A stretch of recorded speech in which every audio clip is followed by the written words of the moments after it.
I get a lot of questions about networking, and I think a lot of music producers struggle with it. Why that is, I don't know. Maybe it's something to do with the fact that, bedroom producers are at home most of the time. There's not much of a reason to go out. And so they struggle with networking. Would you have any advice for those people?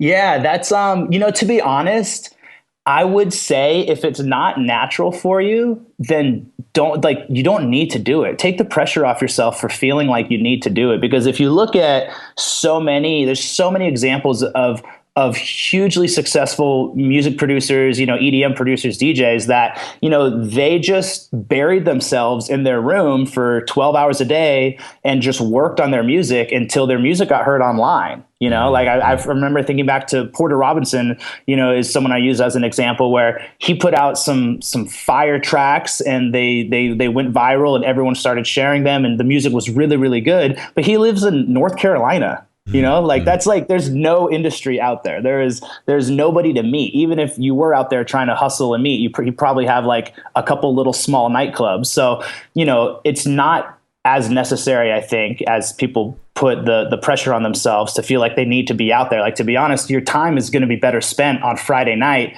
most likely just staying in the studio and working on music, because you can meet all the people in the world that you want, but if you don't have the music to back it up, then there's none of those people can do anything for you. That's a really good point, because a lot of people actually, like a lot of producers, some of them live in small towns where there isn't much of a scene, and they kind of feel like they're at a disadvantage, and they feel like they don't have an opportunity. But what you just said there, I think, is absolutely true.